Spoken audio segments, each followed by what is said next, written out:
इस कार्यक्रम को जॉयस मायर मिनिस्ट्रीज के मित्रों और भागीदारों द्वारा संभव बनाया गया है। यदि आप उस जीवन को जीना चाहते हैं जो परमेश्वर चाहता है कि आपका हो, तो आपको चाहिए दूसरा कोई विकल्प नहीं है। आपको चाहिए लोगों को क्षमा करें जिन्होंने आपको ठेस पहुंचाई, और जितनी जल्दी आप ये करते हैं उतना ही आसान आपके लिए होता है।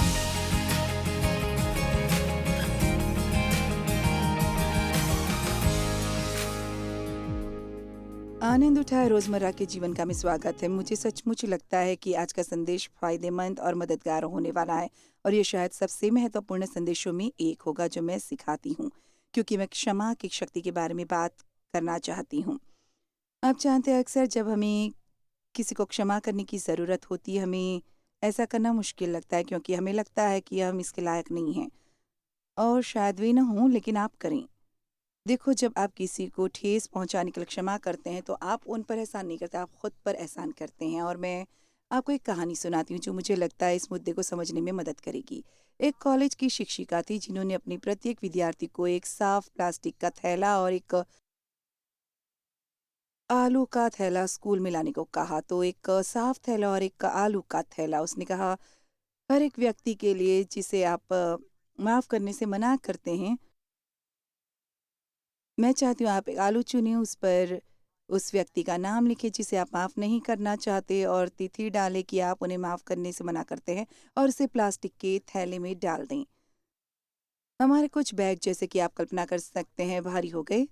हमें बताया गया था कि 1 सप्ताह के लिए हमें उस बैग को जहाँ हम चाहें अपने साथ ले जा सकते हैं। रात को अपने बिस्तर के पास रखें, कार चलाते समय कार की सीट पर रखें, स्कूल में अपने पास, अपने डेस्क पर।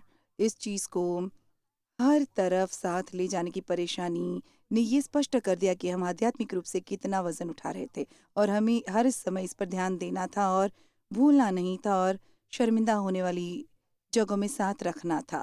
खैर, स्वाभाविक है कि आलूओं की हालत बिगड़ती गई और ख़राब होती गई। ये उस मूल्य के बड़े लक्षण थे जो हम अपनी पीड़ा और नकारात्मकता को रखने के लिए चुकाते हैं। बहुत बार हमें क्षमा एक उपहार के रूप में लगती है जिसे हम दूसरे व्यक्ति को देते हैं, लेकिन साफ तौर पर ये हमारे लिए है। तो अगली बार जब आप किसी को क्षमा न कर सकने का फैसला करते हैं, अपने आप से पूछिए, क्या आपका बैग पहले से भी बहुत भारी है?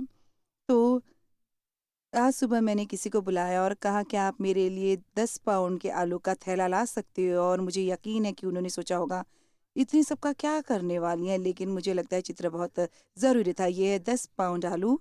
तो केवल कल्पना करें कि इनमें से प्रत्येक आलू पर किसी को लिख दूं, किसी का नाम लिख दूं, तो आप नहीं चाहेंगे कि ये हल्का रहे, ये भारी हो जाएगा। खैर, आप जानते हैं, मैं अपनी उम्र की महिला के मुकाबले में मजबूत हूँ। मैं व्यायाम करती हूँ, अपनी खुद की देखभाल करती हूँ, लेकिन मैं आपको गारंटी दे सकती हूँ, भले ही मुझे अपने साथ इसे ढूंढना पड़े पूरा समय, जबकि मैं आज ये सिखा रही हूँ, मेरी एक बाँह सूज जाएगी और शायद कंधा भी सूज जाएगा, और ये सचमुच मुझे थका के चूर-चूर कर देगा। मैं आपसे पूछना चाहती हूँ, क्या आप एक भारी थैला ढो रहे हैं जो कि कड़वाहट, नाराज़गी और क्षमा न करने के बोझ से भरा है? और इस तथ्य के बारे में सोचिए कि आप जा कहीं जाते हैं, इसे अपने साथ ले जा रहे हैं। लेकिन क्या आप जानते हैं, बिल्कुल जैसे मैं यहाँ आकर और इसे मेज़ पर रखने वाली हूँ, आप भी अपना थैला डाल सकते हैं। कुछ ऐसा उठाए न रखें जिसे परमेश्वर चाहता है कि आप नीचे रख दें और उसे इसकी देखभाल करने दें। हम मत्ती अध्याय 18 वचन 21 देखेंगे।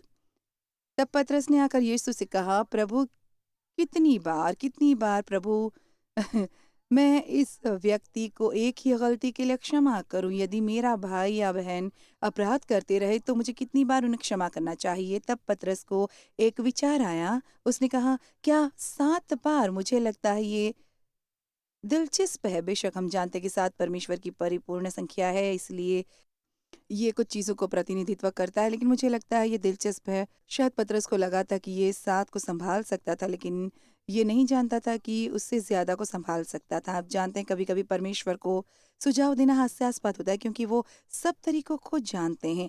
यदि उन्हें सही तरह से पूरा करना है और हमें उसे सुझाव देना है कि चीज़ों को कैसे करना है, वास्तव में हम नहीं कर सकते। लेकिन क्योंकि यीशु के पास उत्तर है, उसने कहा, 7 नहीं पर 70।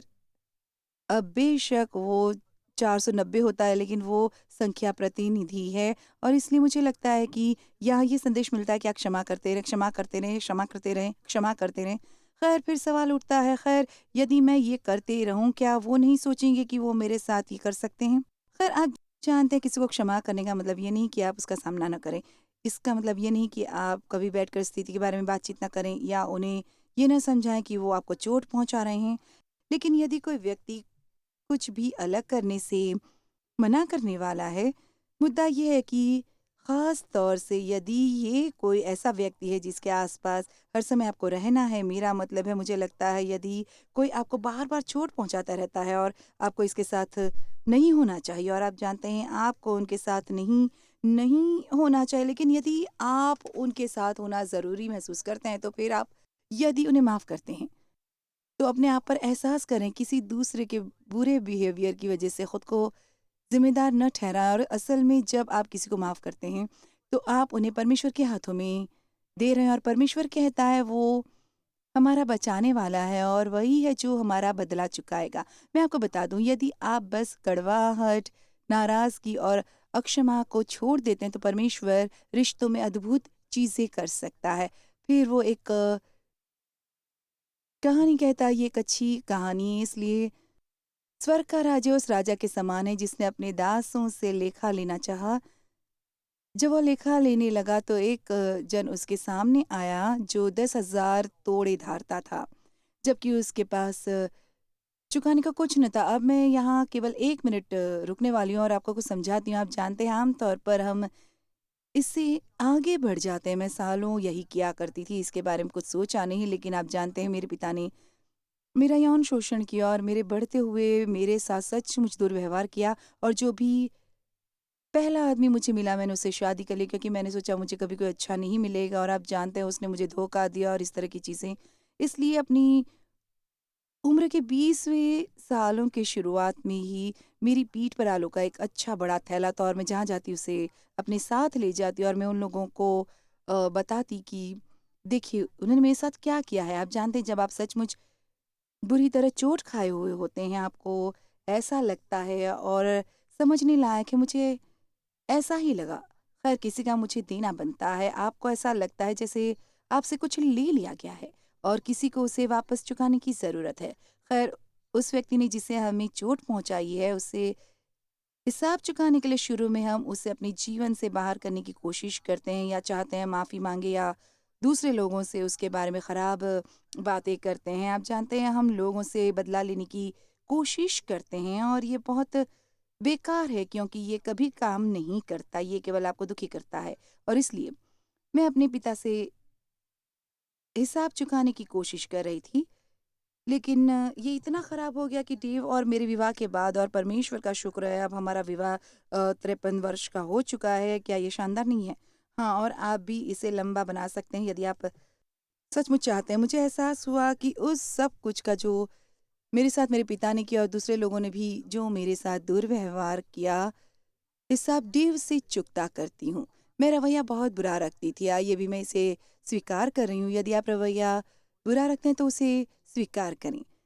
मेरा रवैया सामान्य रूप से पुरुषों के प्रति बुरा था और मैं भीतर से ये प्रतिज्ञाएँ कर चुकी थी कि मुझे फिर से कोई चोट पहुँचाने वाला नहीं है और आप किसी पुरुष पर भरोसा नहीं कर सकते। पुरुष केवल एक ही चीज़ के लिए बाहर है। आप जानते हैं परमेश्वर को बहुत कुछ जिसके बारे में मुझसे निपटना पड़ा, लेकिन मुझे अपना कड़वाहट, नाराज़गी और क्षमा का थैला नीचे रखने के लिए तैयार होना चाहिए था और परमेश्वर को वो करने दो जो केवल परमेश्वर ही कर सकता है। और इसलिए मैं आपको एहसास कराना चाहती हूँ कि आपको उन लोगों से जमा करने की ज़रूरत नहीं है जो आपको नहीं दे सकते। आप देखिए मेरे पिता ने मुझसे बचपन छीना, मेरा सब कुछ छीन लिया, उन्हें लौटाने का कुछ तरीका नहीं पता था। यदि वो चाहते तो भी वो मुझे मेरा बचपन नहीं दे सकते थे। लेकिन आप जानते हैं परमेश्वर ने दिया। परमेश्वर ने मुझे मेरे जीवन के बुढ़ापे के वर्षों में आनंदित होने की वजह दी, जो जीवन के शुरुआती वर्षों में मेरी हो सकती थी। इसलिए क्योंकि वो नहीं दे सकता था, मैं चाहती हूँ जो मैं कह रही हूँ आप इसे समझिए, जो वो कोई भी जिससे आप नफ़रत करते हैं और आप उसे जमा करने की कोशिश कर रहे हैं, वो आपको वापस नहीं दे सकते। मेरा मतलब है ज़्यादा से ज़्यादा वो क्या कर सकते हैं? मुझे अफ़सोस है, लेकिन वास्तव में इससे आगे क्या? तो उसकी स्वामी ने कहा कि ये और इसकी पत्नी और लड़के वाले और जो कुछ इसका है सब बेचा जाए और कर्ज चुका दिया जाए। इस पर उस दास ने गिरकर उसे प्रणाम किया और कहा, हे स्वामी धीरज रख, मैं सब कुछ भर दूंगा, आप सुनो।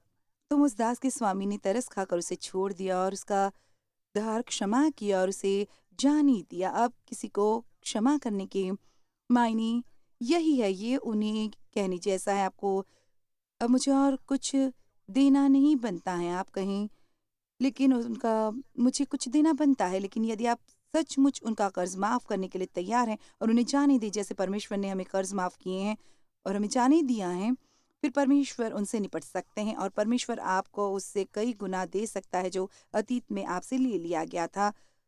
उसके स्वामी ने उस पर तरस खाकर उसका कर्ज माफ कर दिया। वो दयालु था, परंतु जब वो दास बाहर निकला तो उसके संगी दासों में से एक उसको मिला जो उसके 100 दिनार धारता था। ठीक है, उसे किसी के 10,000 तोड़े देने थे और वो बाहर गया और किसी ऐसे को पाया जो उसकी 100 दिनार का देनदार था और उसने उसे पकड़कर उसका गला घोटा और कहा, जो कुछ तू धारता है भर दे। इस पर उसका संगी दास गिरकर उससे विनती करने लगा, बिल्कुल पहले आदमी के जैसे कि धीरज धर, मैं सब भर दूंगा। लेकिन उसने न माना। देखा, ऐसा नहीं था कि वो नहीं कर सकता था, उसने इनकार किया। और क्या आप जानते हैं, यदि आज आप देख रहे हैं और आप सोच रहे हैं, खैर मैं नहीं कर सकता, मैं बिल्कुल माफ़ नहीं कर सकता, ये बहुत मुश्किल है। नहीं, परमेश्वर कभी हमसे ऐसा कुछ करने को नहीं कहते जो हम नहीं कर सकते।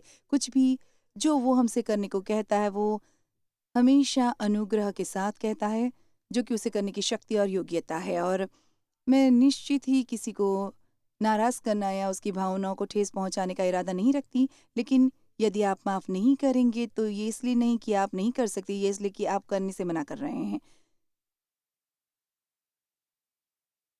जब उसने मना किया, बल्कि जाकर उस बंदीगृह में डाल दिया कि जब तक कर्ज़ ना भर दे तब तक वहीं रहे। उसके संगी दास ये जो हुआ था देखकर बहुत उदास हुए और जाकर उसने अपने स्वामी को पूरा हाल बता दिया। और आप जानते हैं, हमें ये मानने की ज़रूरत है कि हमारा भी एक स्वामी है। परमेश्वर हमारा प्रभु और हमारा स्वामी है, यीशु हमारा उद्धारकर्ता और हमारा राजा, वो सब कुछ है, सर्वशक्तिमान, सर्वशक्तिशाली। और एक समय आएगा जब हम अपने जीवन का लेखा-जोखा उसे देंगे। और ये आपको परमेश्वर से डरने के इरादे से नहीं है, लेकिन हमें एक श्रद्धात्मक भय रखना चाहिए जो कहता है कि परमेश्वर जो कहता है वो करने में बुद्धिमानी है। तो उन्होंने जाकर जो हुआ था सब स्वामी को बता दिया और तब स्वामी ने दास को बुलाया, अब ये सुनो। उसने कहा, हे दुष्ट दास, तूने जो मुझसे विनती की थी, मैंने तेरा वो पूरा कर्ज क्षमा किया। सो जैसा मैं तुझ पर दया कर रहा हूँ वैसा ही दूसरों पर दया कर। खैर, यहाँ क्या संदेश है, हम जितना मांगते हैं अपने शत्रुओं के लिए भी परमेश्वर उससे कहीं ज्यादा हमें माफ करता है। मेरा मतलब है, यदि आप उन सबको जमा करके जो किसी ने कभी भी आपके साथ किया हो एक ढेर बना ले, तो हमने परमेश्वर के खिलाफ जो किया है उसके सामने ये खरोच मात्र भी नहीं है, लेकिन वो हमें माफ करता है। उसने यीशु को भेजा, उसका इकलौता पुत्र, की हमारा कर्ज चुकाए ताकि हम अपने पापों से मुक्त हो सकें।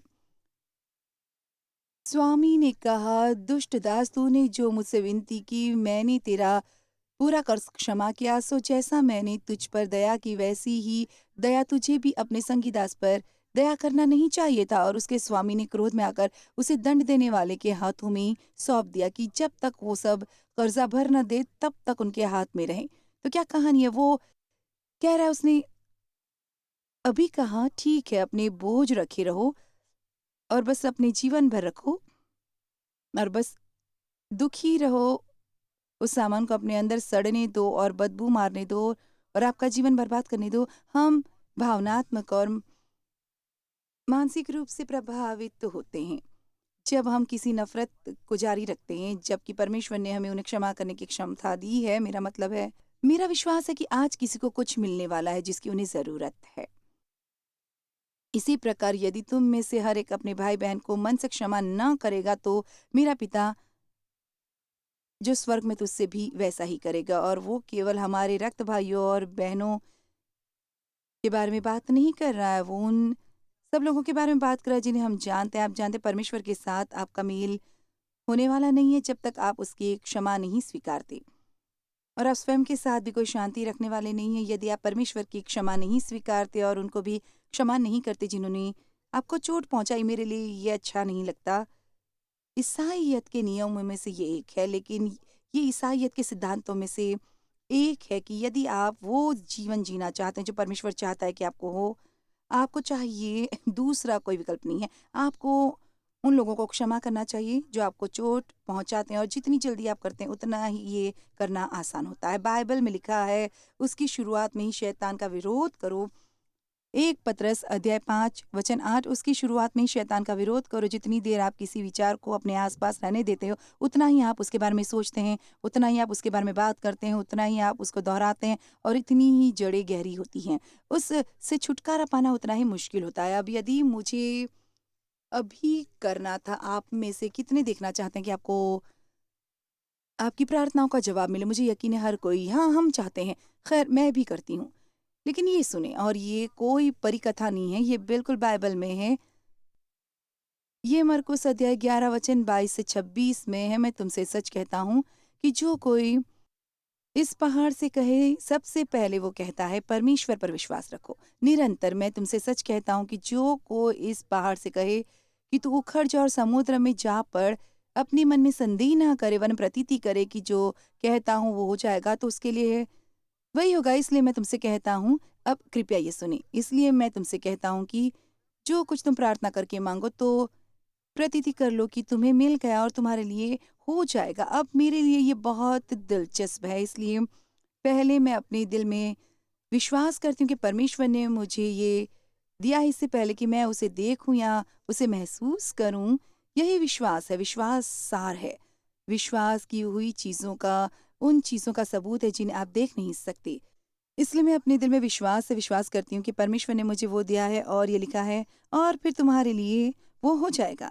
इसलिए हम पहले विश्वास करते हैं और फिर हमें वो मिलता है जिसके लिए हमने विश्वास किया। यहाँ सिर्फ एक छोटी सी बात है जिसे परमेश्वर ने छोड़ दिया, जो कभी कभी वास्तव में खींच दिलाती है। उसने हमें ये नहीं बताया कि इसमें वास्तव में कितना समय लगेगा, और मांगने और मिलने के बीच का इंतजार का समय हमारे जीवन की परीक्षा का समय। और फिर वो कहता है, और कृपया आज इसे समझे, शायद इससे पहले आपने हजारों बार ये सुन चुके हैं, लेकिन अभी भी इसने आपको लोगों से नाराज होने से दूर नहीं किया।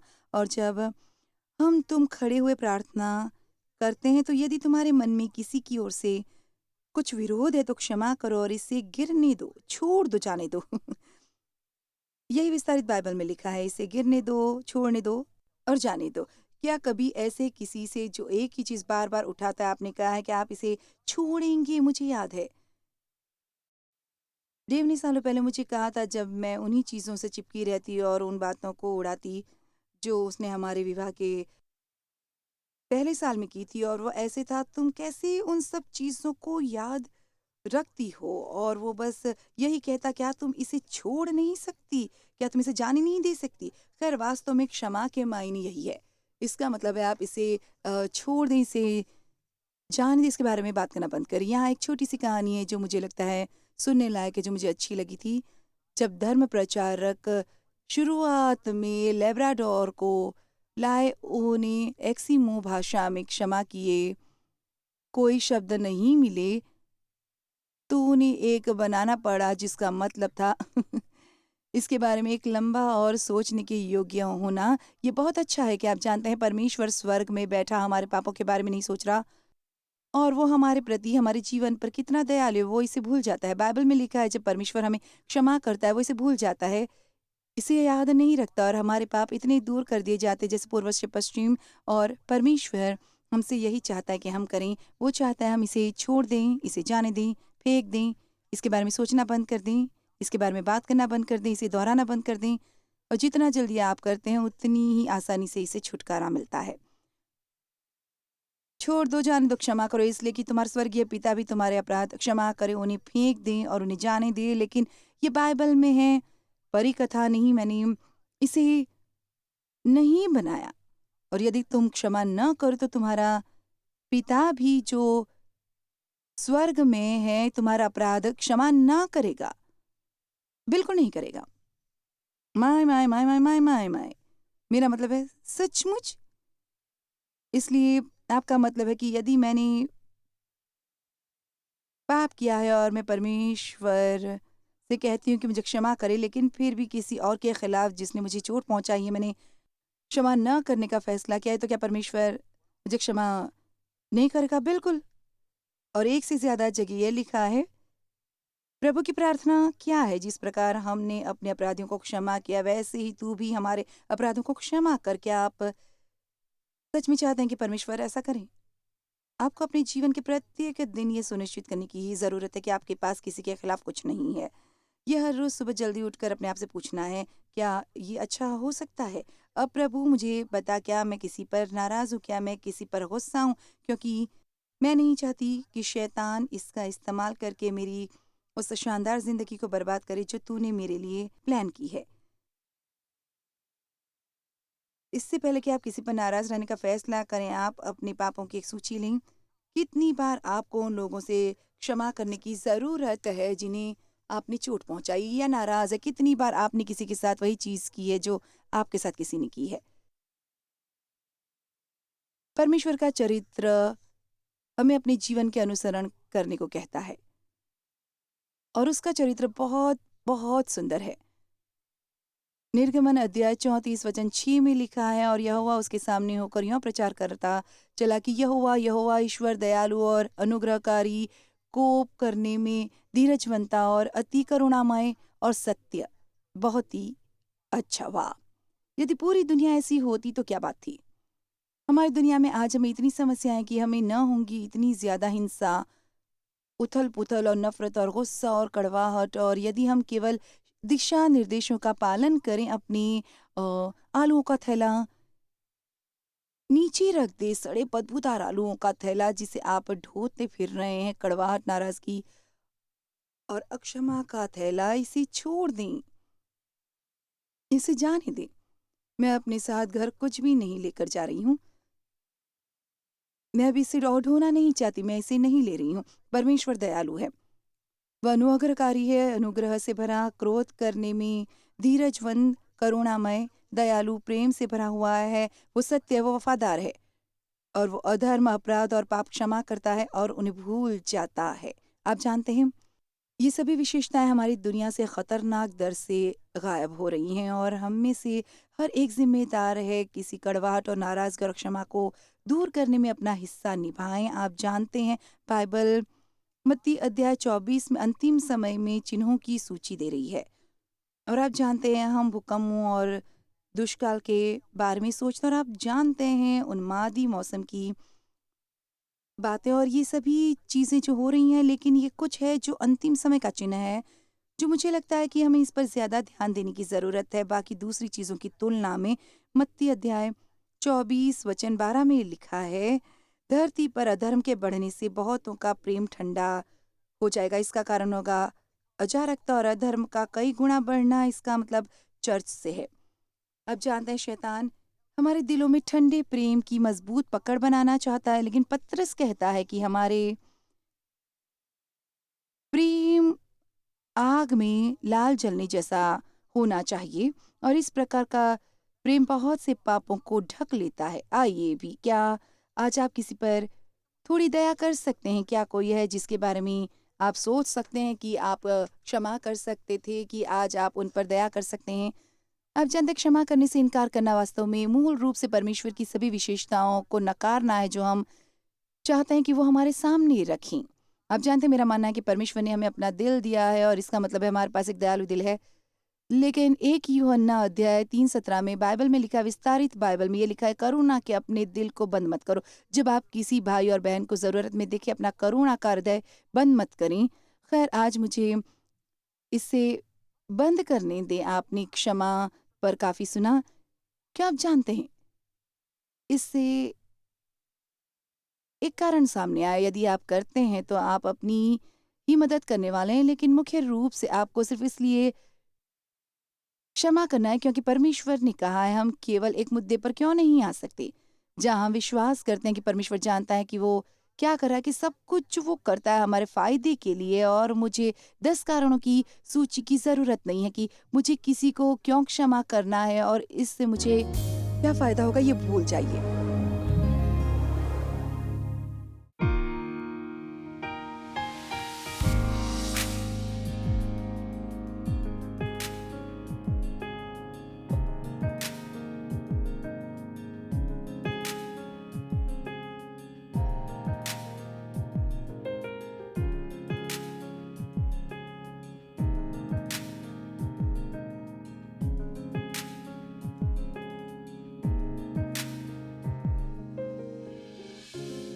इस कार्यक्रम को जॉयस मायर मिनिस्ट्रीज के मित्रों और भागीदारों द्वारा संभव बनाया गया है।